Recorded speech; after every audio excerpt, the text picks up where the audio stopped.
Est-ce que ça va le plan? C'est toi le plan. Oui, tout de suite, j'ai percé ton problème épidermique. Faut que je leur dise bonjour. Calme, avec un brin d'indifférence. Bof, bonjour un petit peu.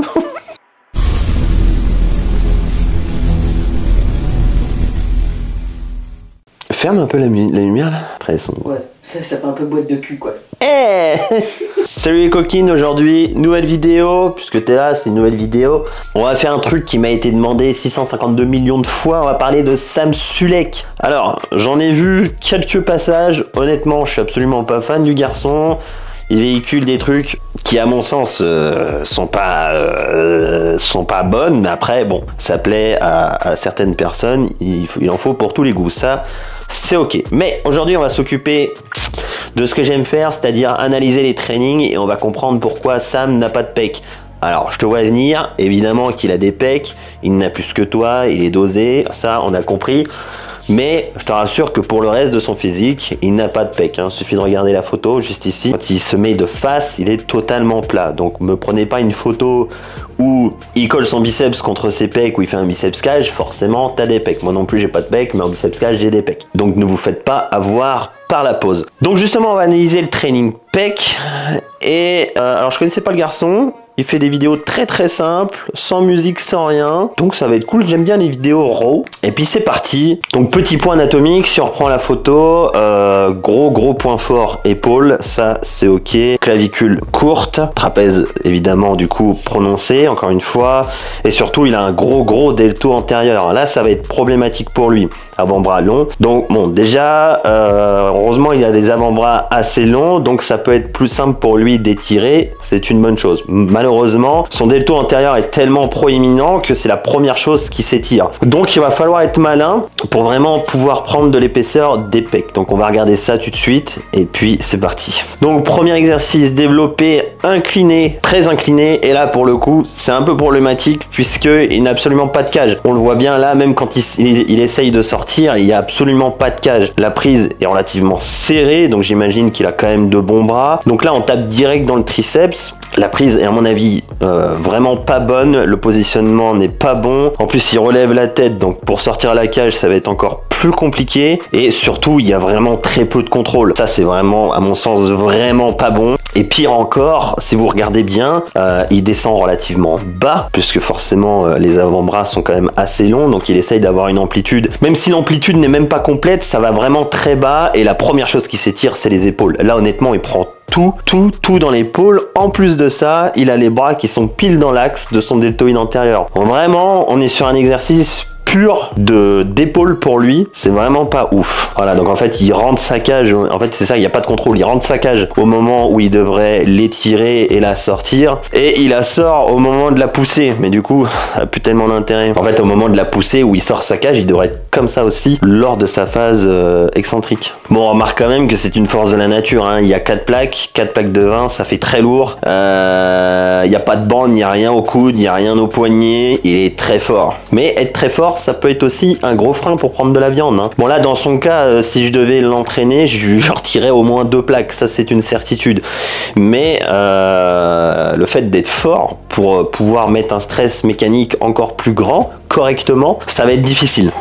En fait c'est simple, à chaque fois que vous êtes trop fort, si vous devenez trop fort trop vite, vous freinez votre progression. Alors c'est marrant parce que sur son back-off, au final, il a pris une prise un peu plus grande, et forcément il est un peu plus sur les pecs, mais surtout moins sur les triceps, ça c'est une chose, mais il a pris aussi à mon avis une prise plus serrée, puisque forcément ça lui donne plus de force sur une prise un peu plus serrée, puisqu'il doit céder des triceps inconsciemment. Et c'est dommage, mine de rien, c'est des petits défauts techniques qui vont faire qu'il ne va pas prendre de pec, et il va surtout tout prendre dans les épaules, et la rebelote, la technique est vraiment pas bonne. Elle est un peu meilleure quand même, hein, si on voit bien la dernière rep qui vient de claquer, la cage reste sortie, donc encore une fois c'est dommage. Au final il aurait mieux fait de commencer à ce poids-là, de faire quelque chose de bien propre, plutôt que d'envoyer la sauce bêtement et de perdre beaucoup en nerveux, et justement de perdre de l'efficacité. C'est vraiment dommage. Là pour moi en fait l'entraînement il est grillé tout simplement parce qu'il a mis déjà trop lourd bêtement, il s'est grillé nerveusement, et pour derrière encaisser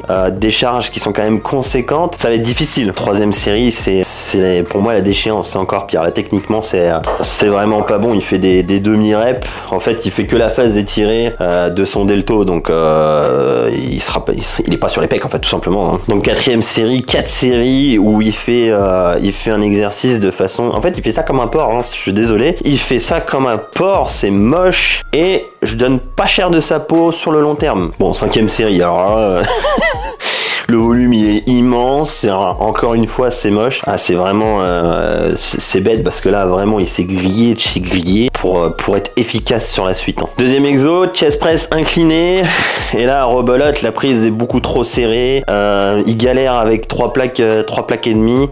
C'est vraiment dommage. Je vous dis ça parce que 3 plaques et demie sur cet hammer là, moi personnellement je peux mettre 4 plaques. Donc vraiment il s'est littéralement grillé pour la puissance qu'il a.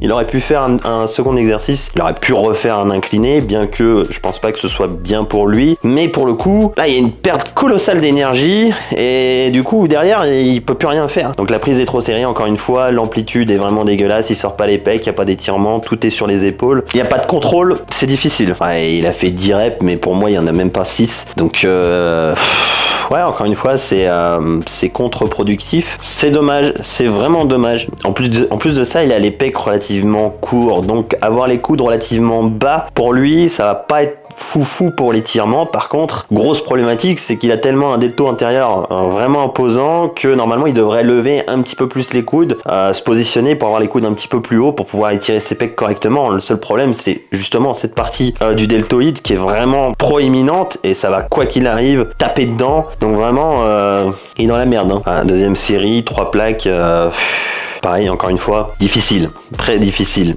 Il n'y a même pas 6 reps de bonne. Hein. 3ème exo, écarté. Bon, encore une fois, il met toutes les plaques. Hein, j'ai fait pause, première rep, il a mis tout. Bon bah là je pense qu'on est tous d'accord, c'est extrêmement moche, il n'y a pas de contraction, la cage n'est pas sortie, il plie les coudes. Faut savoir les gars que le pec c'est avant tout une adduction de bras. Donc en fait il fait le quart d'un demi-mouvement, ça revient à faire un quart de squat pour les cuisses, pour les quads. Hein. Donc vraiment c'est moche, c'est vraiment très très moche et il va se baisser surtout. Je suis intimement persuadé qu'il ne fera pas long feu et qu'il va se blesser. Pour le moment, il est jeune, hein, mais on a eu un exemple comme ça qui s'appelle Branch Warren, mais il est arraché de partout. Hein. Vraiment, je crois qu'il s'est tout arraché. Tout arraché ou presque. Au vu des trapèzes, il faut presque qu'on regarde le training dos parce qu'à mon avis, ça va pas non plus. Quand tu n'as pas de dos, tu as de très très gros trapèzes supérieurs, c'est que les mouvements sont dégueulasses. En plus de ça, il a une facilité due à le fait qu'il soit vraiment étroit d'épaule. 4ème exo, écarté à la poulie. Donc en fait, il fait 2 presses, 2 écartés, mais encore une fois, son écarté, il est pas beau. Donc ouais, c'est pareil, il replie beaucoup trop les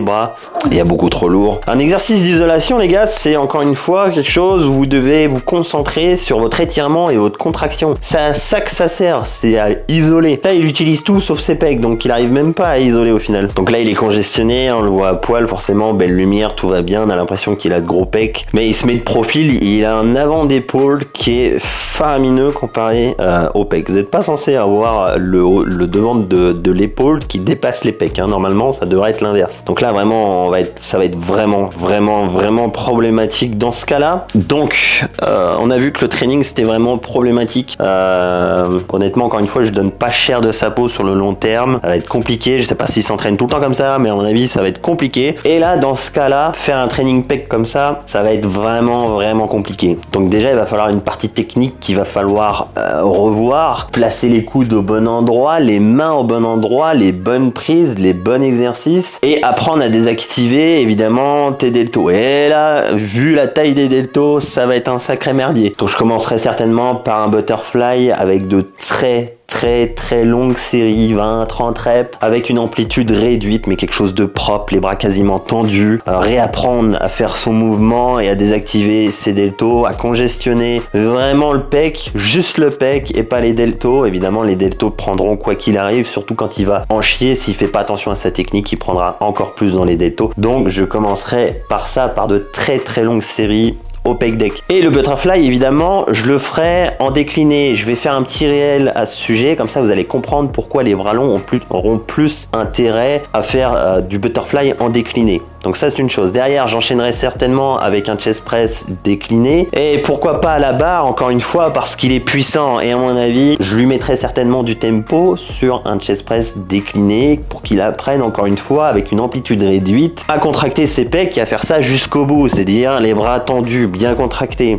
Et je lui ferai certainement pas un top set ni un back off, bien qu'il ait du niveau. Je reprendrai quelque chose de standard, un 3x8, 12, 15 reps, ce serait déjà merveilleux. Derrière, j'enchaînerai certainement avec du décliné à la barre pour venir chercher évidemment un étirement un peu plus important. Normalement, la connexion sera normalement faite. Peut-être qu'il y aura quand même besoin dans le décliné de réduire son amplitude, mais je viendrai chercher le plus lourd en troisième exercice. Et derrière, en quatrième exercice, certainement que je m'arrêterai là. Eh oui, seulement 3 exercices pour un point faible, bien sûr. C'est quelque chose qu'il maîtrise pas du tout, donc ça sert à rien de mettre du volume sur quelque chose qu'il ne maîtrise pas. Encore une fois, il faut un juste milieu et parfois vous en faites beaucoup trop sur un muscle en retard, alors que le plus souvent, vaut mieux 1 voire 2, 3 exercices grand max pour pouvoir travailler correctement. Et comme c'est un muscle en retard, il n'a pas la même capacité à encaisser autant de volume que les muscles qui sont autour. Donc, encore une fois, faites ça intelligemment et prenez en compte évidemment tous les paramètres qui vont faire que votre muscle va pouvoir grossir. Donc évidemment, la charge utilisée, peut-être le tempo, l'étirement qu'il vous faudra, le positionnement de vos mains, là on parle juste des pecs, et évidemment votre récupération avant de faire une fréquence où tout le monde a envie aujourd'hui de taper 2 fois le muscle par semaine. Parfois, une fois, ça suffit même avec 3 exercices. La musculation, c'est quelque chose de long. Je crois qu'il a, je sais pas quel âge il a, mais ça m'étonnerait pas qu'il ait moins de 25 ans. Il est au tout début. Moi, j'ai 30 ans, je suis même pas au milieu, les gars. Encore une fois, si je prends juste mon exemple, j'ai 11 ans de training. Quand j'ai fait une vidéo avec Antoine Vaillant, il avait le double d'entraînement de moi. Donc comprenez bien, les gars, que c'est pas avec vos 3 ans de muscu que vous allez tout péter. Il faut travailler sur le long terme. Soyez patient, laissez le processus faire et allez-y crescendo, tranquillement et intelligemment. Donc voilà, j'ai vu que sur YouTube il avait 2 millions d'abonnés. J'ai toujours du mal à comprendre les phénomènes comme ça, mais bon, au moins il s'entraîne, c'est le principal. Évidemment, on n'oublie pas le sponsor qu'on remercie. Je kiffe être chez Yam, vraiment c'est un vrai plaisir. Je suis vraiment, en fait je suis un grand fan de mon propre sponsor. Je vous l'ai déjà dit ou pas? Je bouffe des crêpes de patates douces every day. Voilà, je vous fais des bisous, on se voit dimanche prochain et surtout, vous entraînez pas comme ça, c'est horrible. I wake up to a little bit of drool on my pillow, feel like it's gonna be a bad day. Yeah, I'm tired of shit, and the coffee ain't hit yet, damn ain't that great. I don't wanna go to work, cause my boss is a jerk, and I'm not even